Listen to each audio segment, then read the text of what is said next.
Why is it that our cars have 2 seats in front and 3 at the back, not 4 seats in front and 6 at the back?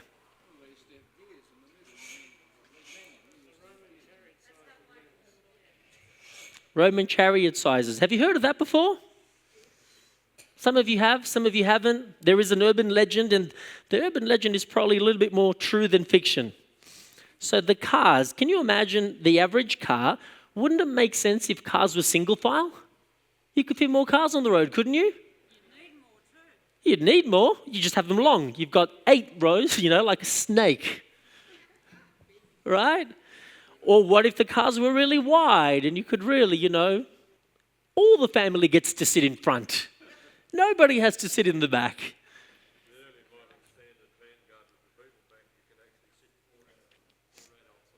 And the older ones, SRBs, solid rocket boosters that NASA uses. And if you look on this on the internet, it is disputable, but I have come across a statement from NASA that explains part of the rationale for why the fuel boosters for rockets are the size that they are.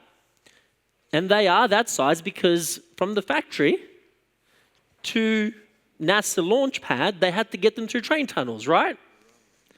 And to get them through train tunnels, they had to be a certain size, and that was one of the considerations. And train tunnels are that size because of a gentleman by the name of George Stephenson. Anyone know George Stephenson? He was the guy that invented the locomotive or the steam railway back in the 1850s, I think, somewhere in America. And George Stephenson decided to make train tracks a particular width because he basically, or initially, placed train tracks on the grooves that were used by horse wagons. And grooves for horse wagons are that rough width. Why? Because that's about the width of 2 horses pulling a chariot, roughly. Right? So you've got the most advanced technological vehicle known to humanity, the space rocket, that is essentially the width of the backside of 2 horses. Okay? There are things in the world around us that happen for strange and bizarre reasons that were relevant hundreds and thousands of years ago, but may not necessarily be relevant today. Today and tomorrow, I've only got 2 sessions that we're going to spend a bit of time together. We're going to do a little bit of history, a little bit of theology, and hopefully a lot more practical. Today we'll try to get through the history, the theology, get a little bit to the practical. Tomorrow we'll do a lot more practical. And every time we've been together, it's always interactive. If you have a comment, if you want to share, if you want to contribute to the conversation, just put your hand up, speak out loud. I may repeat what you're saying so we can get it for our friends who are joining us online as well. But why do we do the things that we do? Where do they come from? And what we do, does it still have relevance? Are we being constrained as a people and as a church by the width of the backside of 2 horses? So we're going to do a little bit of history about the experience of church. And I'm going to start with the very basic definition and then we'll go through history. What exactly is church when we mean by church? What are we referring to? What is it? Feel free to speak up. When we say church, a gathering, a group of people that come together. Are we agreed on that? None of us, I think, are still at the stage where church is a building. We're long past that. Okay, so let's look at the history of church throughout the Bible. Let's explore it in Genesis, early on. What was church like back then? When you read through the book of Genesis, and you're familiar with the stories. I'm talking to many people who are familiar with the stories. Let's think of Abraham. Did Abraham do church?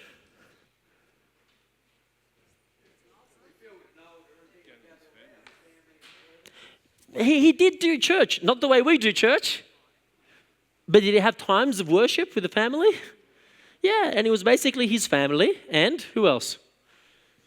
And his servants and the people in his immediate community. And what did that look like? What was their church like?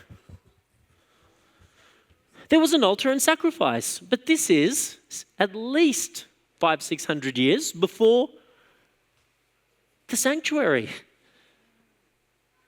Where did he get the idea of an altar from? Where did that come from? Where? Well, God told Adam and Eve how to do something really basic as a way of interacting with him. That got passed down.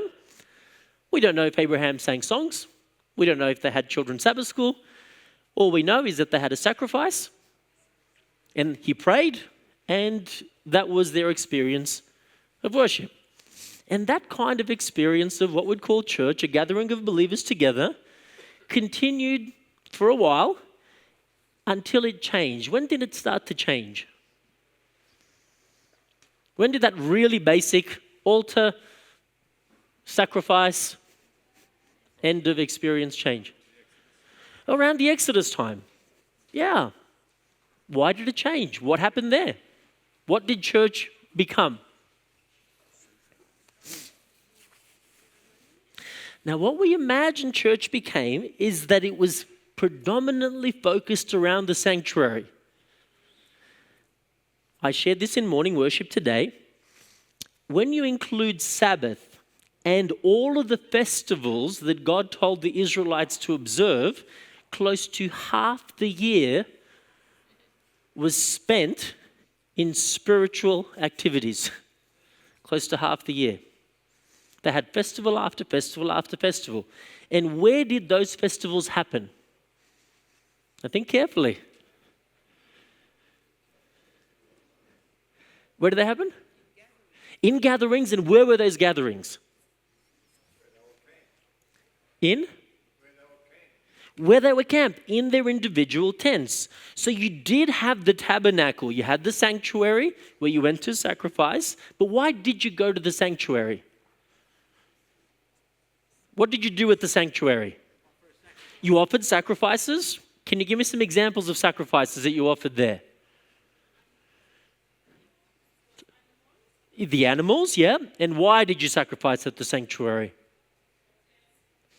For cleansing, for purity. It was an expression of forgiveness, an expression of gratitude.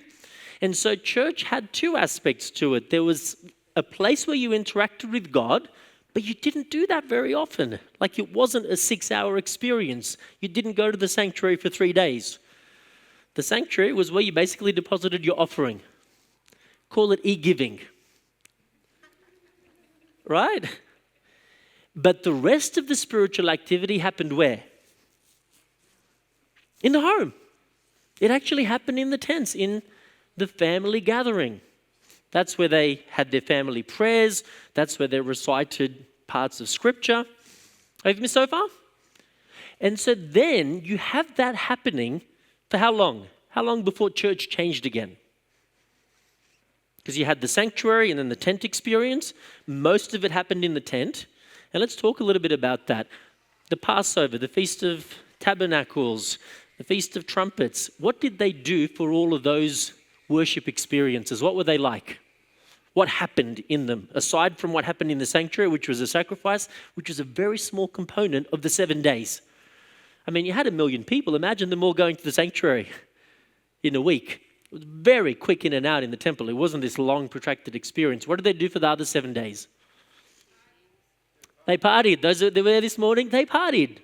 Now, I'm not saying inappropriate partying, but what would we call a party? You all have parties. What are your parties like? You celebrate. You what? They would sing. Sometimes they would dance. Maybe different to how we do it now. But they ate. They spent a lot of time in sharing stories, in talking, in remembering, in reflecting. That's what their church experience was like. How long did the Israelites keep that worship experience for? Of the sanctuary for sacrifices and then these celebrations in the home, eating and celebrating and telling stories and laughing and being together and having lots of public holidays. Now think about that carefully in the history of the Israelites. How long? They did it for 40 years while who was alive? While Moses was alive. And what happened after Moses died?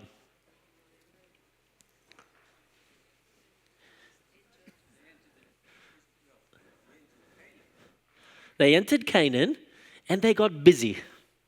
And they got really busy because now all of a sudden they have a land flowing with milk and honey and you've got to capitalize on it. You've got to grow sheep, you've got to make money, you've got to grow empires and, the history. And we know that they didn't have that experience continuously for centuries. Every now and again there would be a good king and the good king would say, it's time to read the book of the law and go back, and they'd have a few more temple services. And then what happened? The king would die and they'd forget again. But they didn't really have this strong sense of faith, of community, what we would call church, all the way until they went into exile. They get taken captives by the Assyrians, by the Babylonians. And when you get into trouble, where does your mind usually wander to? When you're in pain, especially self-inflicted. It's like kids to do something. Don't ride on your bike without a helmet. And I know that's a great hill coming from the lodge down here, but use your brakes. They don't wear a helmet, they don't use their brakes. They bolt down here, crash into the fence, gashes and scratches. Where do they run? They don't run to strangers. Oh, look what happened. That's human nature, right? Even adults do that. And so the Israelites are in exile, bruised and battered. And they're in exile. They start to think of something, a bit of a logical progression. What's the logical progression they experience? What brainwaves do they get? Help me out.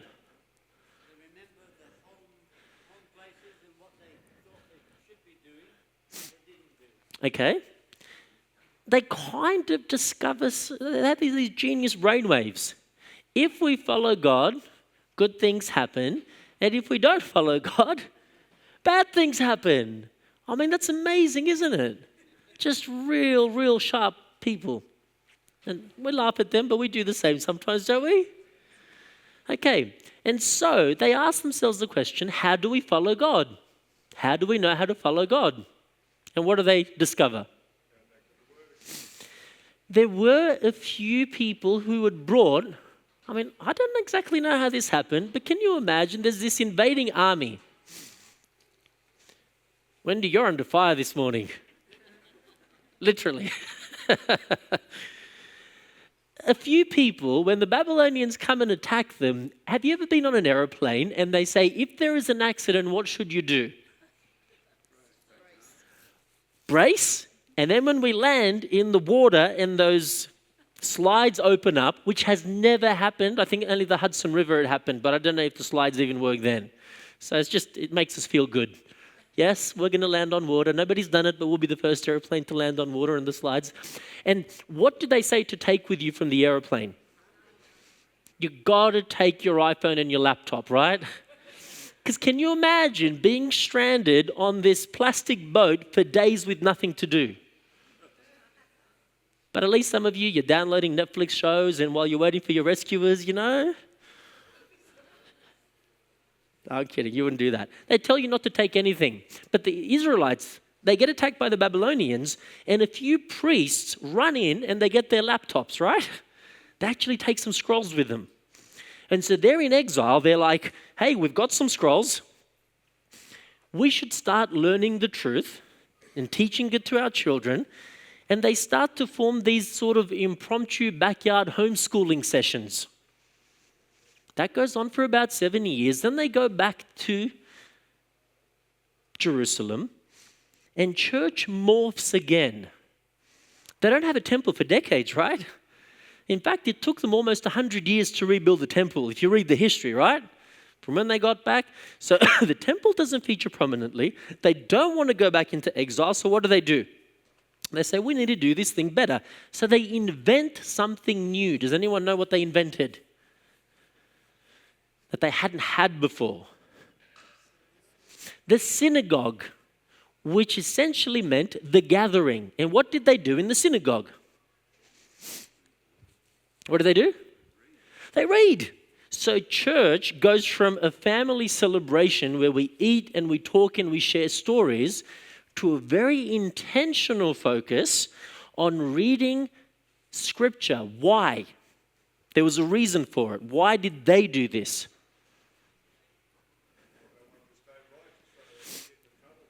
Okay, that's a really good answer, John.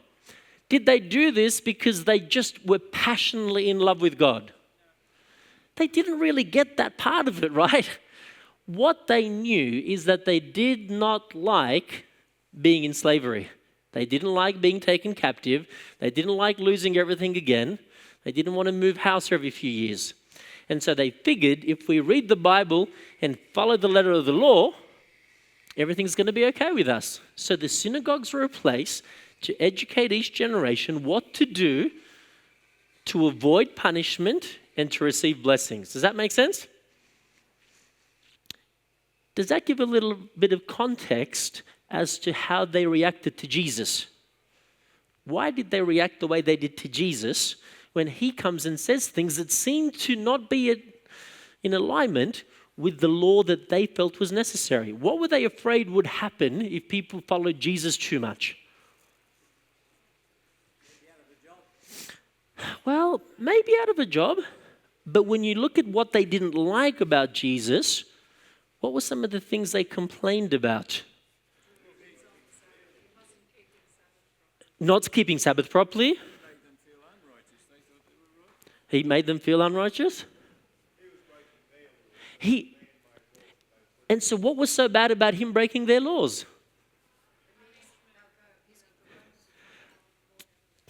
It is better for one man to die than the whole nation.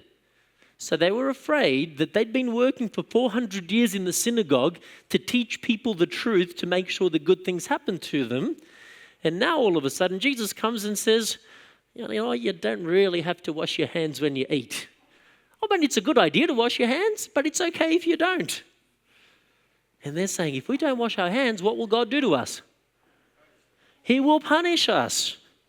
Jesus says, you know what? It's okay to pick flowers on Sabbath. Any of you ever remember in the golden age when you weren't allowed to pick flowers on Sabbath? Yeah, some of you might. Jesus says it's okay to pick grain on Sabbath. If you're hungry, you should eat. And so they really wrestle with this. They crucified Jesus. He comes back to life. The new believers want to go to that church, to the synagogue. What does the Jewish community do to followers of Jesus who are also Jewish? What does it do to them? What do the Jews do to the Christian Jews? They persecute them.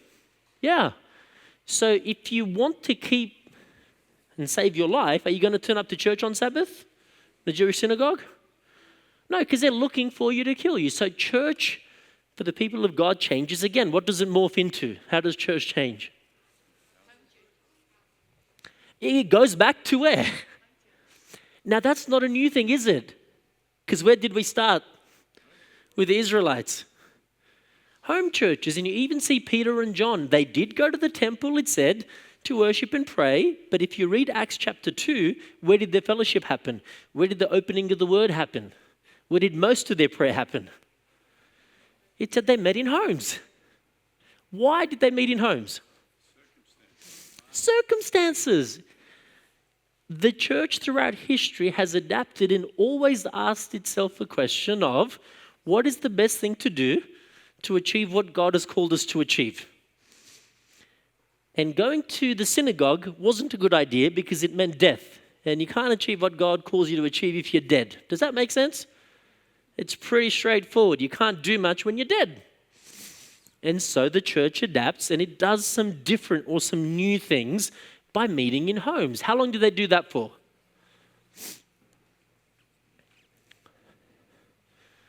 How long do they meet in homes for?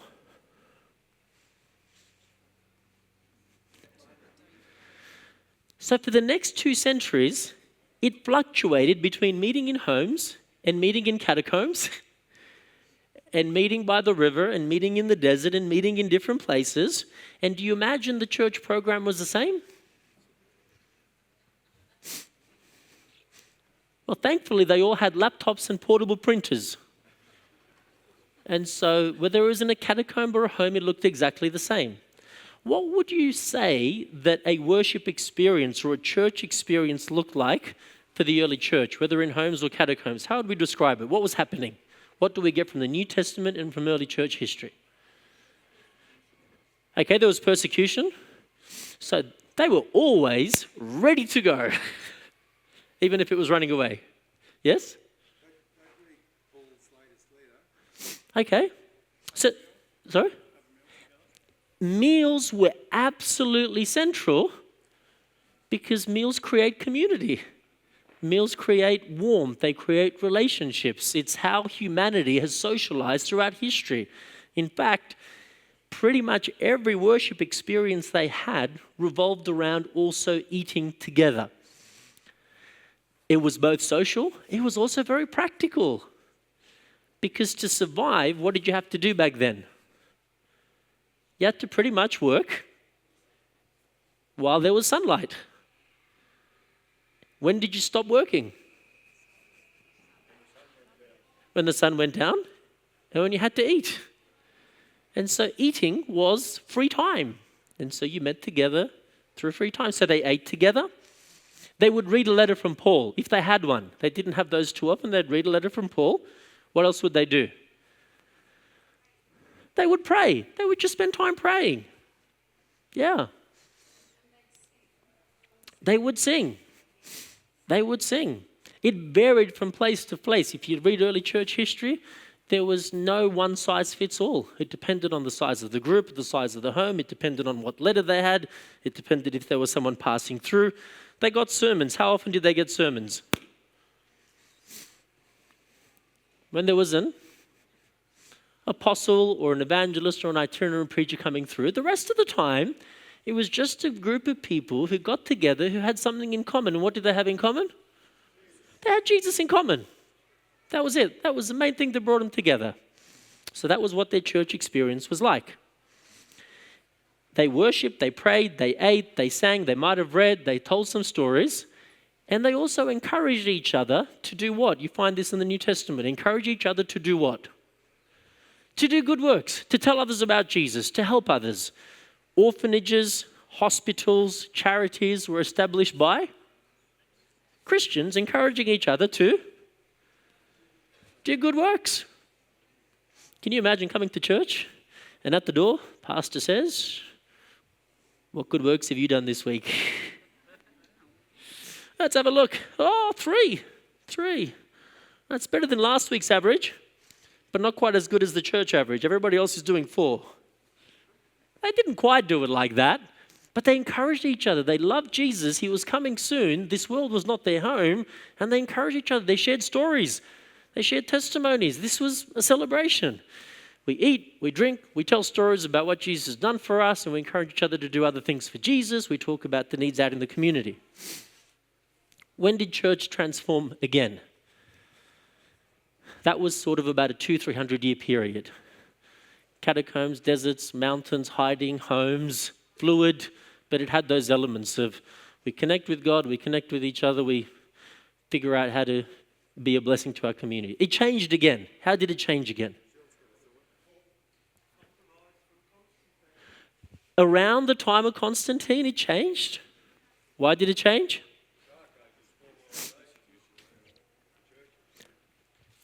It changed because now we don't have to run anymore, and now the government is actually giving us the town hall for free. Right? We get the town hall. We've converted a Masonic lodge into a temple, into a church. Fantastic.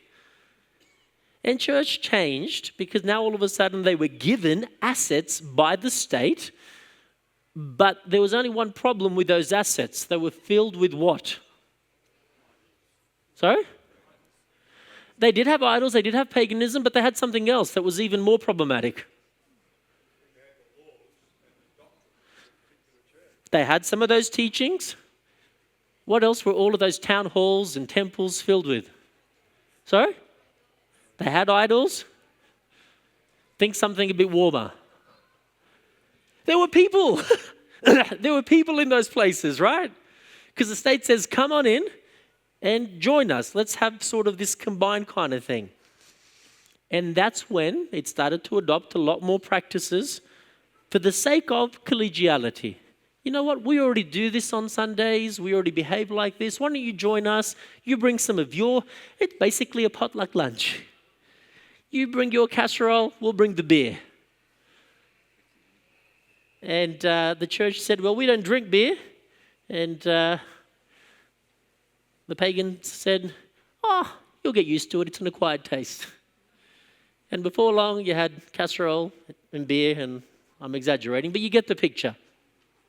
And it changed very much into a concept where it started to adopt pagan practices of church with a hierarchical system.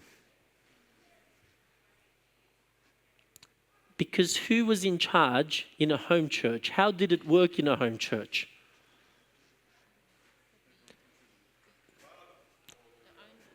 It could have been the patriarch. The elders were important, but the elders were there to care and bring people together. In a home church, everybody shared. In a home church, Paul said, we are all what? Are we superior to each other? We're all children of God. There is neither this, neither that, nor male, nor female, nor slave, nor Hebrew, nor Greek.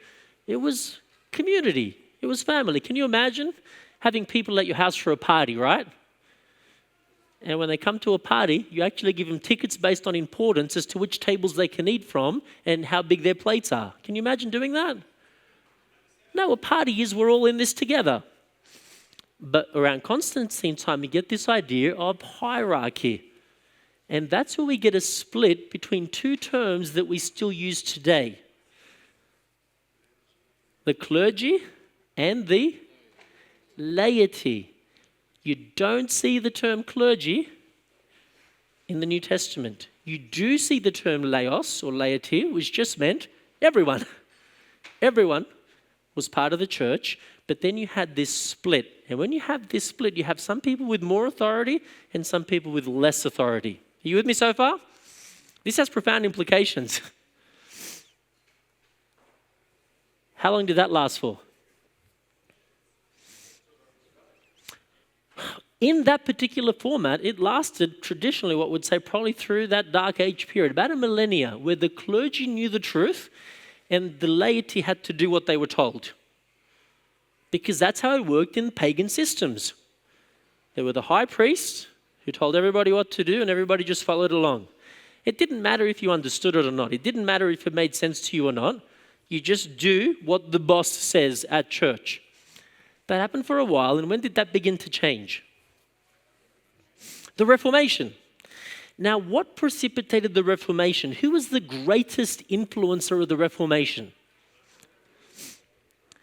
Martin Luther was second. Who had more of an impact on the Reformation than Martin Luther? Who? Calvin. I'd put him as third. Wycliffe, somewhere there in the top 5.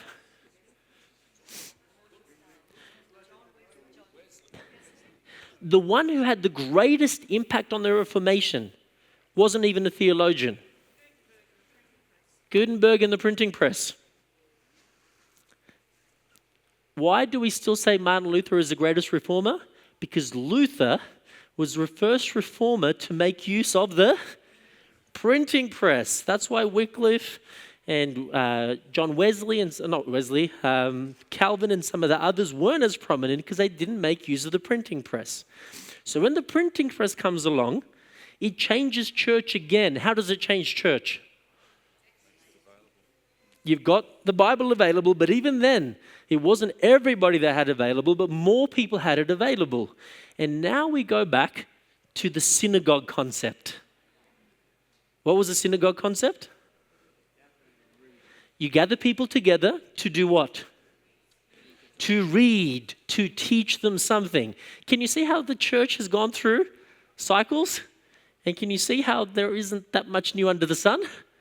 But as culture and technology changes, we go through different things. And so the Protestant Reformation was based around a structure of church that it still kept the clergy and the laity. And what was the job of the clergy? To read and to expound the word During the Dark Ages, we weren't reading much of the Word, and it wasn't even in an intelligible language.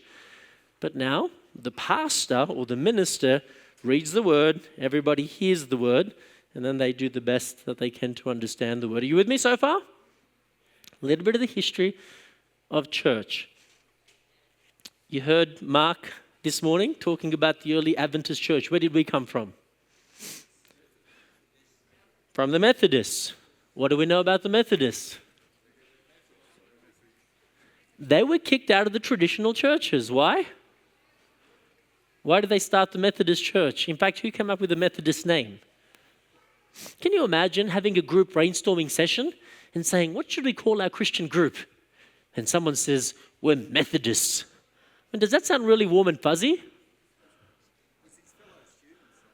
Sorry? It was people who mocked him. Because John Wesley was methodical in how to be a Christian.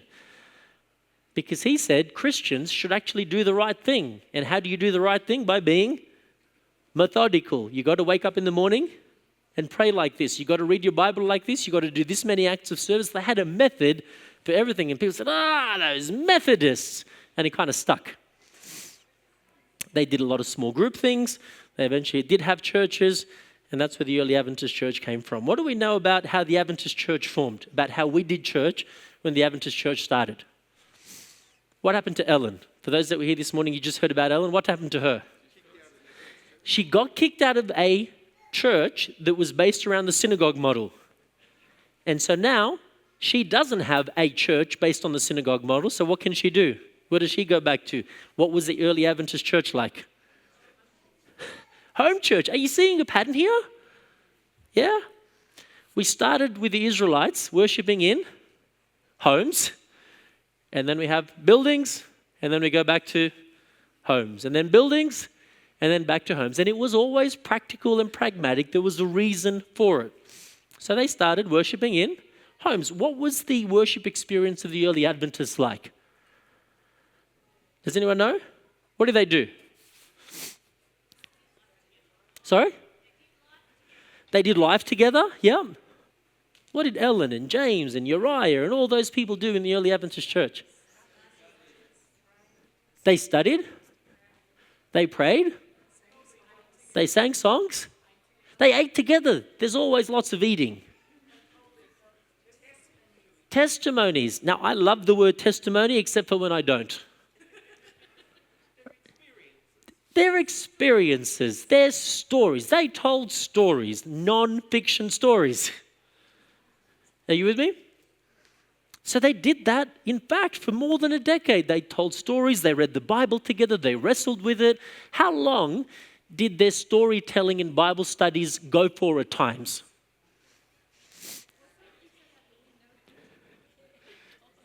When was the last time you did a Bible study till 3 o'clock in the morning? But they were so excited. This wasn't traditional. It wasn't a program. There was no running sheet or schedule per se. They were just excited about Jesus. He was coming soon and then he didn't come. And now we figured out why he didn't come. And we've got to tell people about the Sabbath and health and hope and hell and death and all that. This is exciting. I mean, they spent weeks. You might think it's funny, but what time does Sabbath start? Is it at 6 o'clock or 7 o'clock or 5 o'clock? If we're going to take this Sabbath thing seriously, we've got to figure out when it starts. What better activity for the next 3 months over lunch and dinner and breakfast and everything in between for us just to figure out when it starts? They were excited about it. It wasn't a chore. It wasn't a challenge. But there's a problem with home church. What's the problem with home church? Homes are the problem with home church. How are they a problem? Because they're small, right? And so the cycle changes again. What did they have to do when they realized they couldn't fit everybody in their homes? Can you see where we're going to now? Back to the synagogue method, but what they did, they actually had the building but still kept more of the home experience because they didn't have roving pastors. They had roving pastors, very few of them, but it was people being together. It was very pragmatic. At every stage of the church's history, they did things for a reason. Does that make sense? Always a reason. I'll let you read more of how the early church, or the Adventist church developed, but I want to bring it back to how we do things. How much of it is because we've inherited it, and how much of it is because there's a really good reason for it? Can you think of some traditions that we've inherited? Let's think of some out loud. Traditions aren't bad. Okay, 9:30. That's not a bad tradition, is it? Let's pick on that one. Why do we do 9:30? Does anyone know when did we decide on 9:30? Now, some of you in Canberra are like, we're rebels. We do 10 o'clock. Yeah. It used to be 9:45.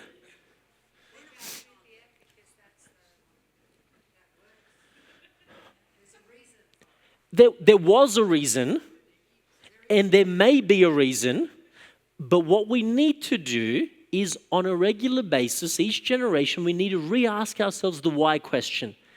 Is the reason why we did 9:30 still a good reason? And if it is, then what? We breathe new life into this tradition and we communicate the story again. This is why we are doing the things we're doing, because there's a good reason for it. So 9:30 has a great reason. I go to a church that has a great reason for making it 10 o'clock. Right? What are some other traditions? 3 songs, prayer, sermon. Yeah. Where did we get that from and why do we do it that way? The Methodists. Because the Methodists had methods. Now, why did they have methods for everything? Do you know why they had methods? Sorry? God is a God of order, but why 3 in 1? And why the sermon? Why that way? So remember John Wesley? He was kicked out of his church, out of the main English church, and he goes and preaches. And do you know where John Wesley found most of his converts? In the streets, in the factories. He was basically working with what segment of society? The lower economic, who had no order in their personal lives. It was very chaotic, and the only place they had order was in the factories, where they had a punch card and a clock and very specific instructions. He wasn't working with a group of people who could say, hey, be creative. They didn't think like that. They didn't have that sort of context. So unless he was regimented like in the factory, he couldn't get anything going. Does that make sense? So he says, we're going to do a factory, an assembly line for the worship service that resonates with people who have a chaotic personal life because they're on the streets, they're struggling at home, they can't keep warm, but they do get the regiment of factory life. That's where we get 3 songs and a prayer. Is that a bad thing? It's not a bad thing. But what we do need to be asking ourselves is it still the best thing? If it's the best thing, what do? We communicated, we tell a story. We've talked, we've prayed, we've shared. And the reason why we're doing it is because we think this is going to add value, this is going to enhance, this is going to do these things. You with me so far? Let's think of some other traditions. What other traditions do we have? Sabbath school, then church. Yeah. Sorry? Potluck lunch? Communion once a quarter. I like the communion once a quarter. Where do we get that from? Where do we get communion once a quarter from? They did it more often. We did get the concept of communion from them. It was really pragmatic because coming from the Methodist tradition and the Presbyterians, they had the same. Only an ordained minister could facilitate communion. And how often did you have an ordained minister coming to your church? Hopefully, you could get an ordained minister 4 times a year. One of them, because you didn't have your own minister, but maybe the conference president, maybe this evangelist, maybe a wandering pastor. And so it became a very pragmatic reason as to why we did communion that way. How often did communion happen in the New Testament? Let's just say a lot more often. Would that be fair? Because biblically, communion was part of every meal experience. You ate together, and at the end of your meal, you remember Jesus. When did Jesus do communion with his disciples? What had he just done? They ate. It said they had a meal. And when they finished the meal, they finished with dessert. And he said, bread and the grape juice. You finish the meal that way. Hey, every time you have dessert, think of me. So our thinking behind it, why we do communion once a quarter, is that okay? Yes. Is it the best thing? I'm not saying either way, but what I'm encouraging us is to actually think about the why. Why do we do things the way that we do them? And does it have to be done this way? If the traditions we have are still valid, let's retell the story. If they're not, is there a more effective way to do it? What are the key ingredients or the key factors for our time together? What are the things that really matter when we come together? We've touched on them already, but let's see if you've picked up on them or if you have a way of expressing them. Why do we meet together as opposed to just staying home? Okay, relationships, yeah. Which relationships? So, relationship with God. Okay, so when we ask ourselves about what we're doing, let's start with that one. Is it actually helping us draw closer to God? If what we're doing helps us with that, then we should keep doing it. If it doesn't do that for us, then we should what? Find a better way. Change it. And how do we do that? How has the church changed and evolved over thousands of years? And I hope that the history we did showed that it has changed a lot. We give it a try. That's step 2. Before we try something, because I've done this. When I started out as a new minister, I gave it all a try. But I forgot to do something really important. What was that? Talk to anybody else. Get up at church on Sabbath. This morning we're giving it a try.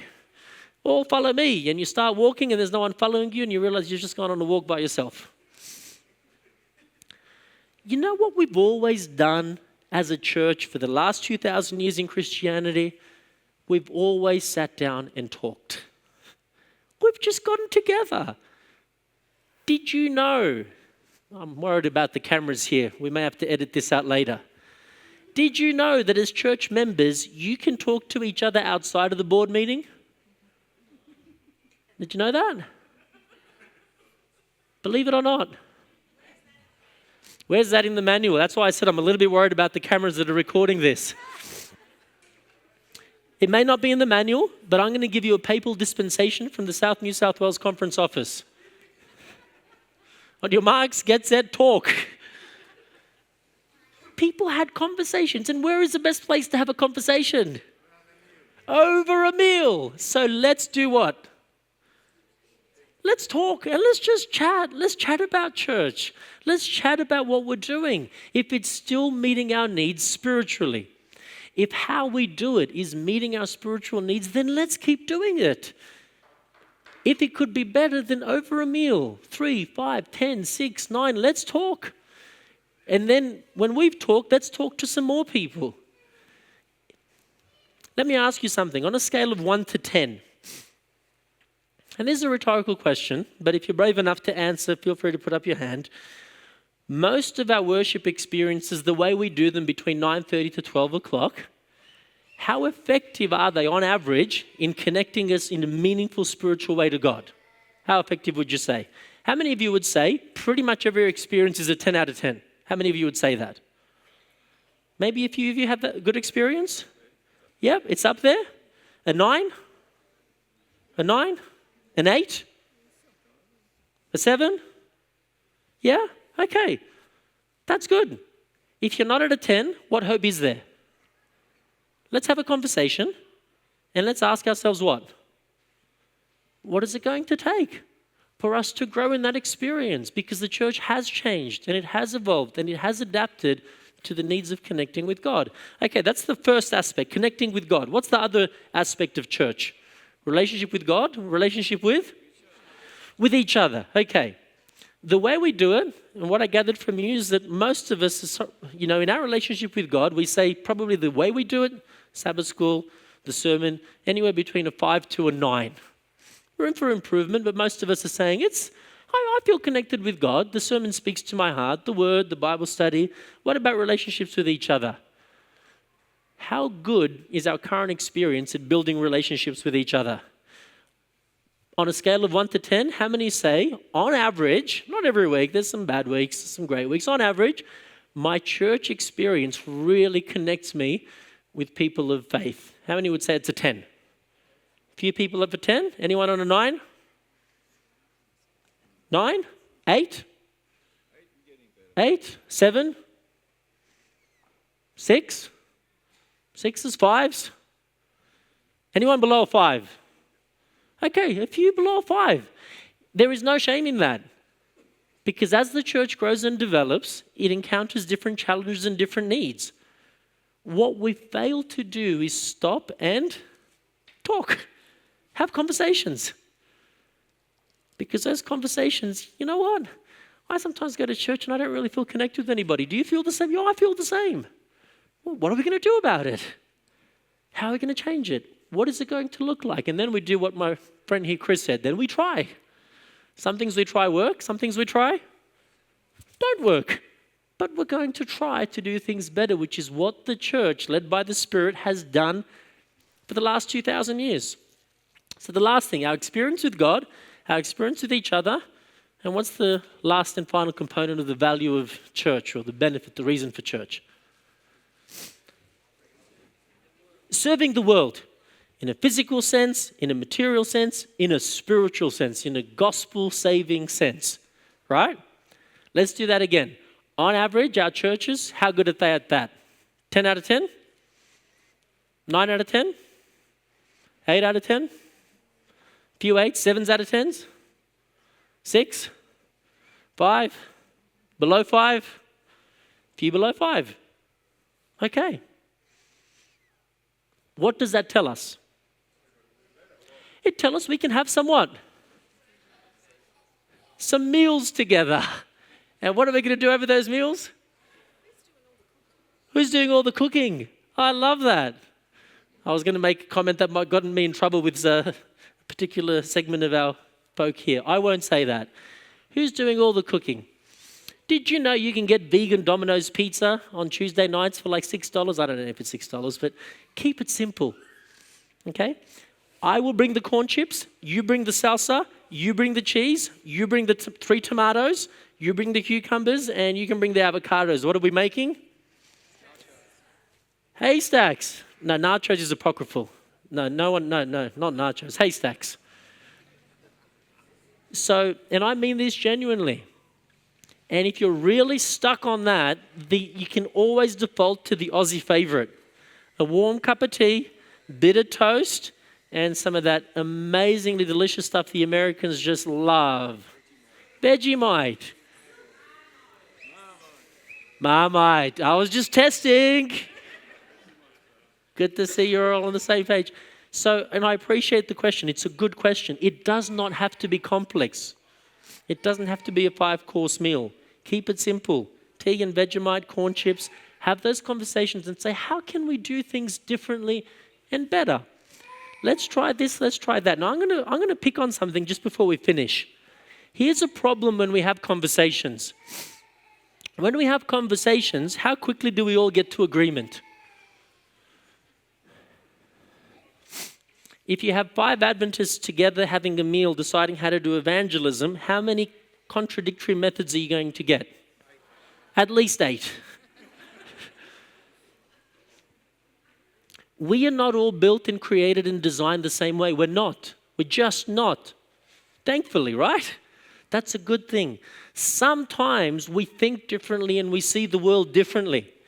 And one of the things we haven't done well as a people, that the early church did much better, was agree to disagree on things that are non-essential. And what Paul and Barnabas did, do you remember Paul and Barnabas had a disagreement? Now, it wasn't the best way that they did it. They could have done this better. But what did they both do when they had this disagreement?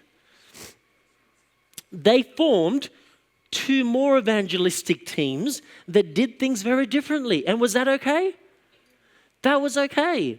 So if we are a church and 10 of us think we really should do this and 15 of us think we should really do that, what do you think we should do? Pray for each other, encourage each other, inspire each other, affirm each other and say, you try this and you try that and I'll try this. Do you think that's okay? And can we still love each other and support each other and still be doing that? In fact, this is called church planting. This is how we have had a variety of new churches grow when a group of people have said, we can see a way of doing things that may be different or better or just more relevant to how we interact with our friends, and they've started a new group, maybe a new small group, or maybe a new church plant, or maybe a new Sabbath school class. But instead of trying to restrict each other, you can't do it your way, you can't do it my way, what if we just said, you know what, give it a try. If it works, praise the Lord. If it doesn't work, there's a home here for you. Does that make sense? Do you think we can do that? I think we can do that.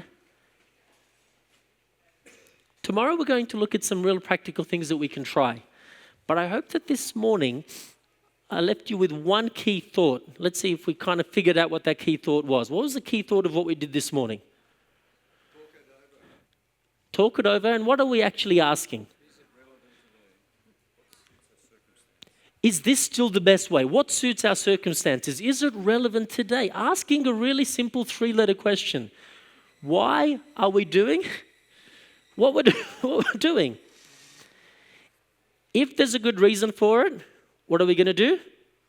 Recommunicate. Tell the story again. If 3 hymns and a prayer are amazing in your context, that's wonderful. But tell your young people why we're doing it this way so that they too know, so that they don't inherit it as a tradition, but they inherit it as something relevant. And if it's not as relevant or as effective, we have a meal.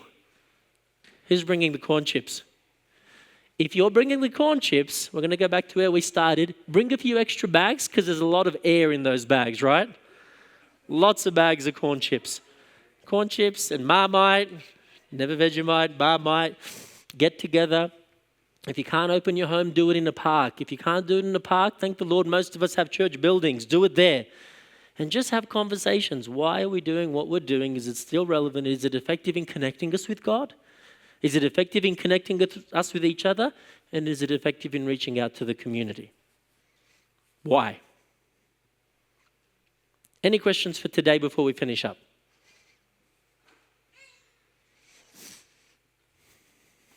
Clear as mud? Ben?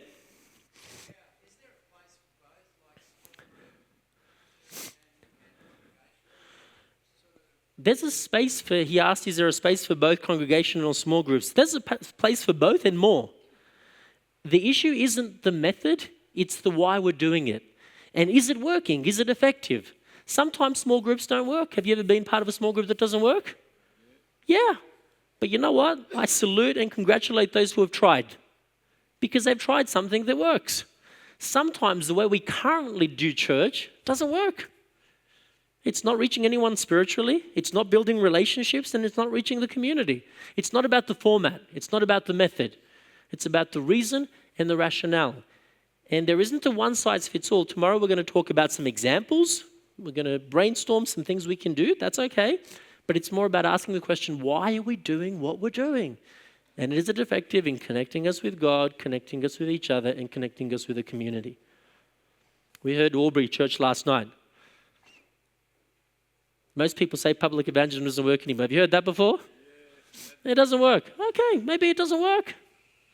But maybe it does. And you know what? They tried and it worked. Try it in your context. Is your context different? I don't know, but you won't know until you try. And you'll only try if you ask the questions, why are we doing what we're doing? And can we do it better?